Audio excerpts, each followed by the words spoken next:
विश्वासघाती का कभी न करे विश्वास। जंगल में एक हिरन का बच्चा घास चर रहा था।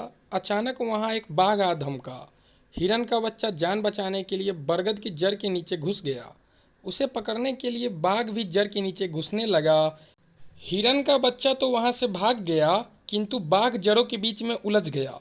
उसी समय एक किसान वहां से गुजरा। बाघ ने उसे जड़ से निकालने की प्रार्थना की। किसान ने कहा, मैं तुम्हारी मदद नहीं कर सकता। तुम विश्वास करने योग्य नहीं हो। तुम आज़ाद होकर मुझे ही मार डालोगे। मैं तो अपने रास्ते जा रहा हूँ। तुम इस उलझन में स्वयं प्रयास करके निकल सकते हो। बाघ ने फिर प्रार्थना की, मैं तुम्हें आश्वासन देता हूँ कि मैं तुम्हें कोई नुकसान नहीं पहुँचाऊँगा। कृपया मुझे यहाँ से बाहर निकालो। किसान ने गंभीर सोच विचार किया और फिर उसने जड़ों का निरीक्षण किया। निरीक्षण के बाद किसान ने कहा, तुम विश्वास करने योग्य तो नहीं हो, किंतु मनुष्य होने के नाते मेरा फर्ज है कि मैं मुसीबत में पड़े प्राणी की मदद करूं।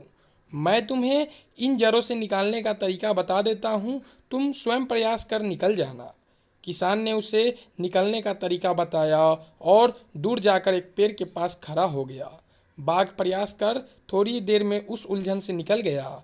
बाघ ने किसान से कहा, हे मनुष्य, दूर क्यों खड़े हो, मेरे पास आओ। किसान बोला, तुम आज़ाद हो गए हो। अब तुम अपने रास्ते जाओ और मैं अपने रास्ते जाता हूँ। अचानक बाघ के तेवर बदल गए और बोला, मैं कल से भूखा हूँ। मैं तुम्हें खाकर अपनी भूख शांत करूँगा। बाघ हमला करने की मुद्रा में आए तो किसान अपनी जान बचाने के लिए तेजी से पेड़ पर चढ़ गया। बाघ पेड़ के नीचे आकर खड़ा हो गया।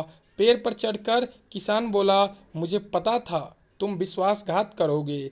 इसी बीच उधर से एक लोमड़ी गुजरी। उसने किसान से पूछा, पेड़ पर क्यों चढ़े हो? किसान ने सारी बात बताई। किसान की बात सुनकर लोमड़ी बोली, अरे मूर्ख, यह हमारे जंगल के राजा हैं। एक बरगद की जड़ में राजा फंस ही नहीं सकते। तुम झूठ बोल रहे हो कि तुमने इन्हें बचाया है।